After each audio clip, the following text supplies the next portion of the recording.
Hello, I'm Maurice Powell. Welcome to A Little Like Music, Manx Radio's regular Thursday evening classical music hour.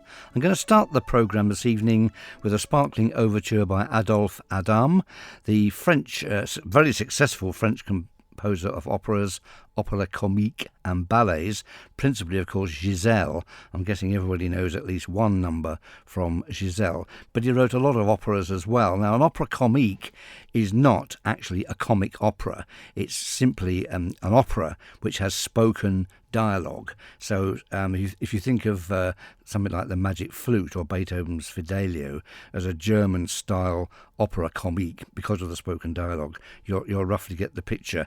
Now, of course, a lot of Adam's opera comiques were actually quite funny, if not farcical, but that does not define the genre. Some of them were really quite serious pieces. So anyway, here's an overture from what was one of his most successful of all of these opera comiques, written in 1849, Le Toreador. No need to tell you what it was about.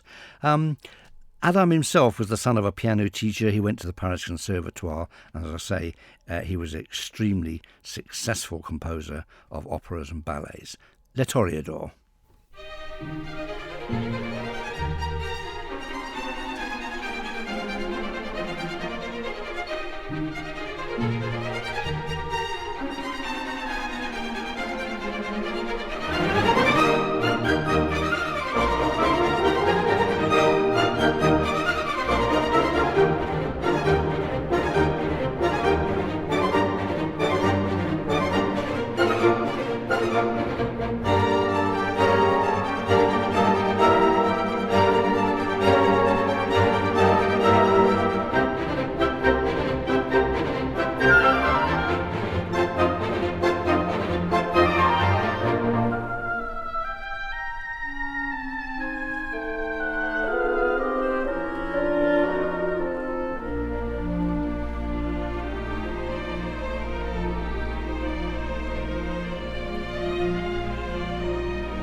sparkling overture. They're very colourful. Adolphe Adam, the composer of Giselle, from his opera comique Le Toreador. And now to the music of Edward German, a composer who appears quite often in this series, obviously famous for his operettas as well, particularly Merry England, but others as well, such as Nell Gwyn. And I'm going to play the three dances, very popular three dances from Nell Gwyn: the country dance, a pastoral dance, and the merrymaker's dance. Nell Gwyn was performed in London at the Prince of Wales Theatre in 1900. And in addition to these, of course, he wrote incidental music to many plays. In fact, really, Nell Gwyn is more of a play with music than a full-blown operetta.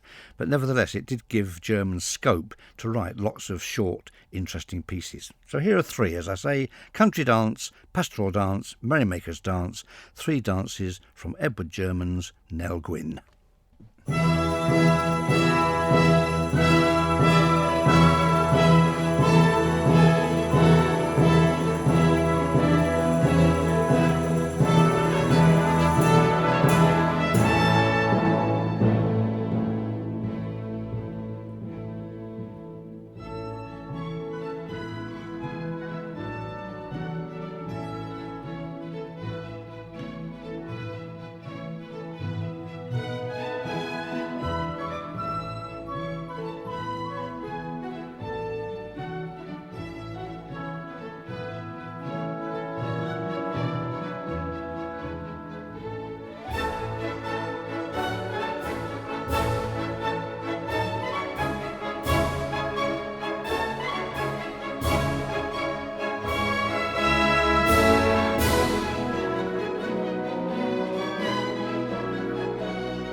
Three pieces there from the incidental music that Edward German wrote for the play Nell Gwyn, she of the rather large oranges, I think it was.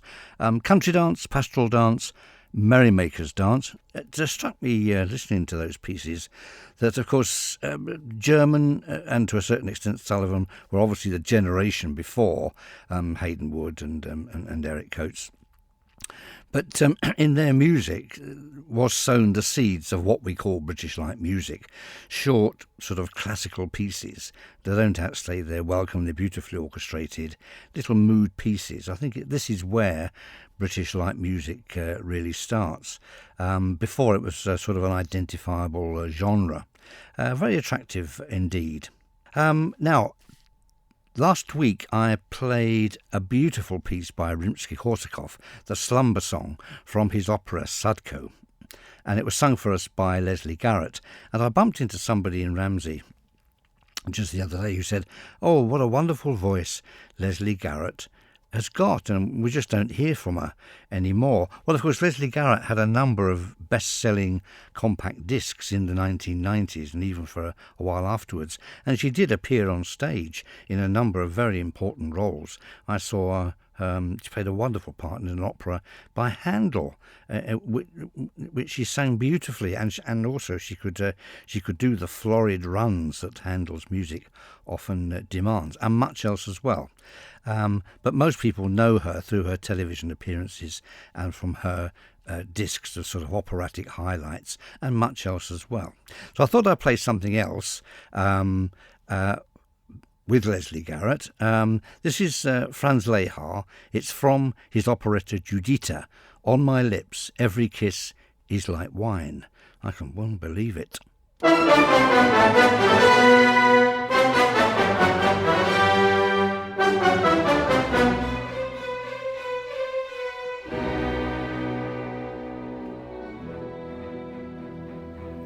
Why should it be that men at once make love to me? When they are near me, there they stand, their eyes look deep in mine, they always kiss my hand. Why ever should it be they speak of magic charms in me?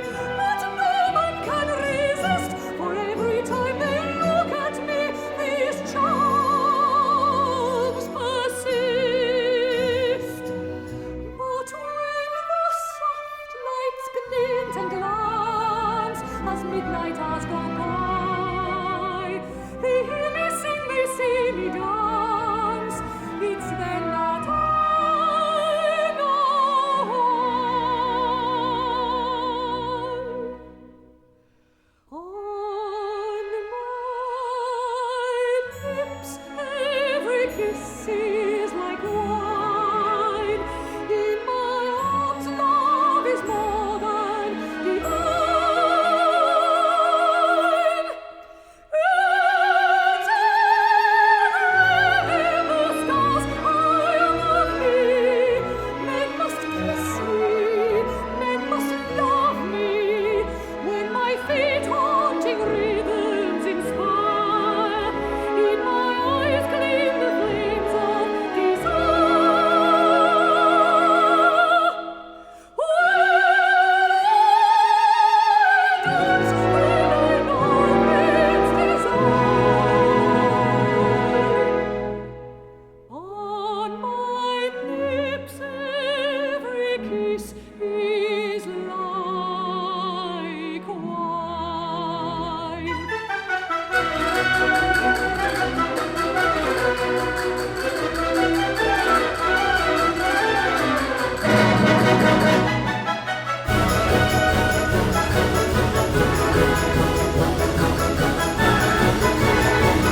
the magnificent voice of Leslie Garrett in an aria, On My Lips, Every Kiss Is Like Wine, from Lehar's Judita.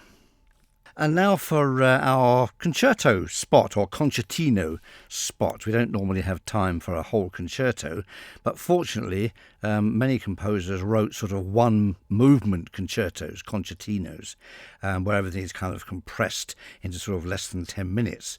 I'm going to play one of these pieces for the horn, the French horn. Now, the solo literature from the French horn is not actually that extensive.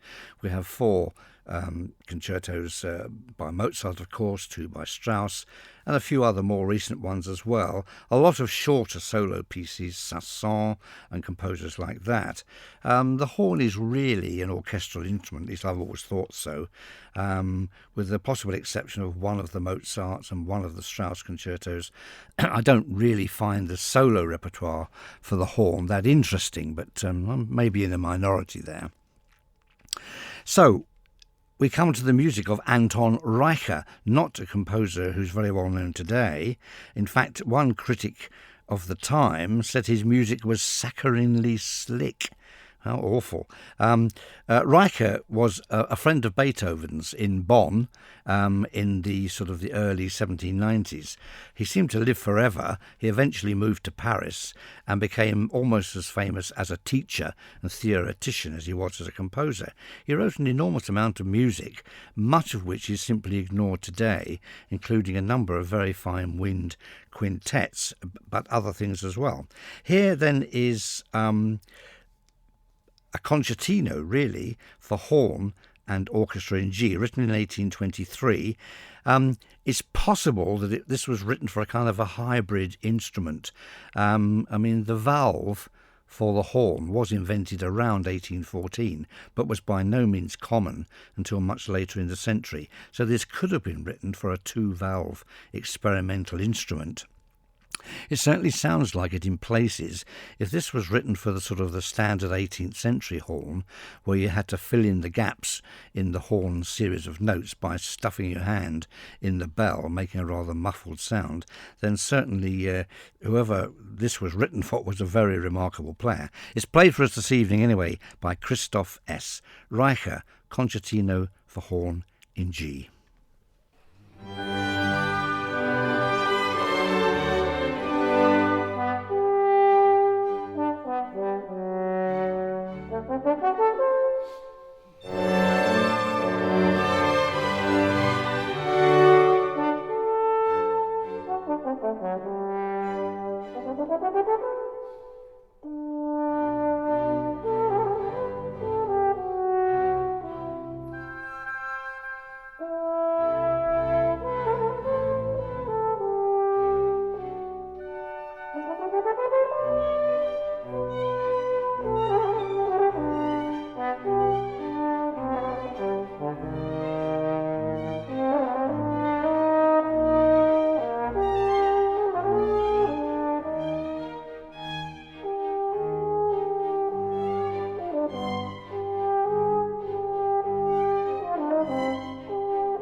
A concertino for horn and orchestra by Anton Reicher, contemporary of Beethoven.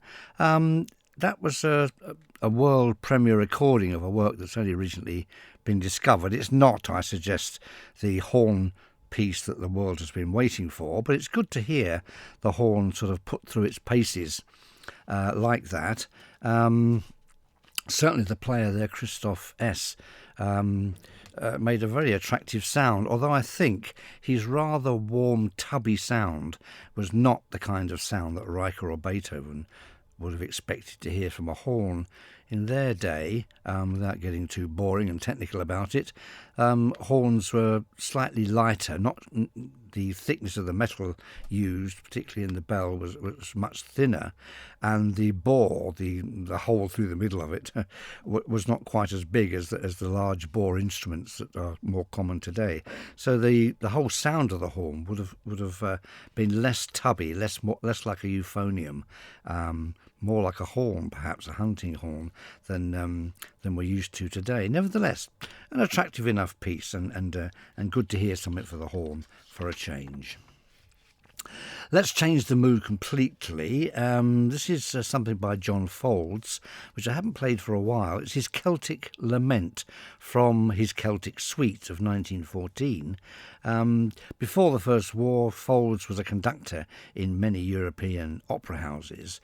After the First World War, he wrote one of the most ginormous choral works ever written, his World Requiem, in commemoration of the dead of the war.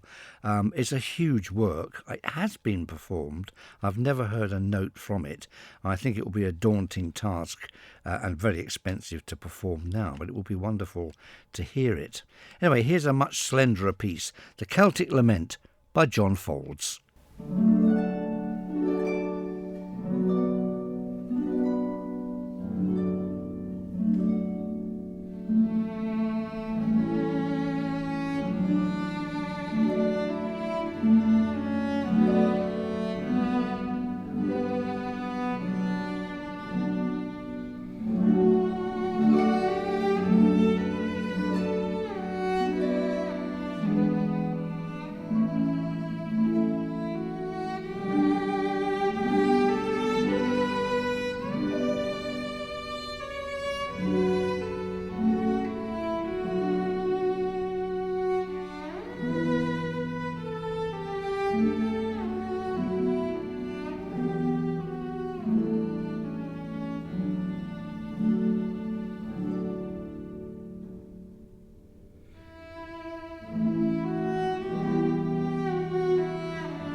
The lovely Celtic Lament from the Celtic Suite by John Folds.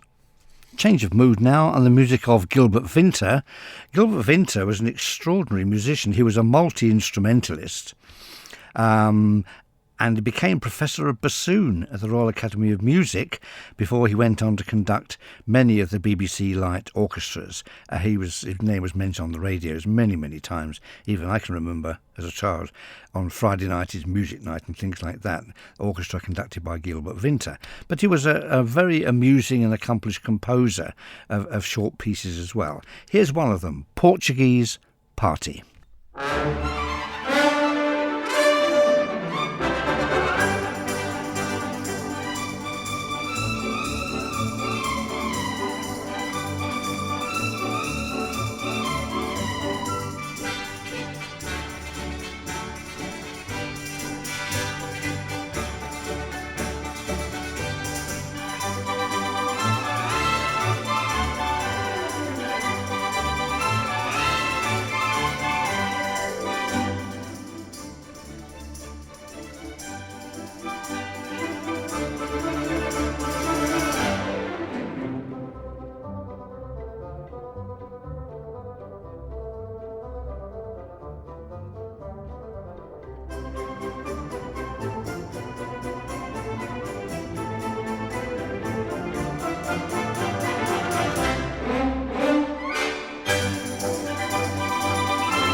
That was Portuguese Party by Gilbert Vinter. And now we're going to move on to the music of Edward Elgar. This is a piece he wrote in 1914, so that's after the Enigma Variations, the symphonies and the violin concerto. The major work of the war years and after the war was, of course, the cello concerto, but that was in the future. Elgar never neglected to write short, attractive pieces, and some of them we would really include in our list of British light music pieces. Here's one anyway, Carissima, for small orchestra from 1914 by Elgar.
Carissima by Elgar from 1914. Now that brings us to the end of the programme this evening. I hope you've enjoyed my selection. Fairly wide-ranging, I think you'll agree. What should we have to finish with? Something by Vivian Ellis, a Londoner born between the wars and the famous composer in Theatreland. Everybody knows One Piece by Vivian Ellis, and that's his 1948 composition Coronation Scott. Here's one from 1955, Alpine Pastures. As I say, please join me again next Thursday for some more light and perhaps not so light classical music. Goodbye.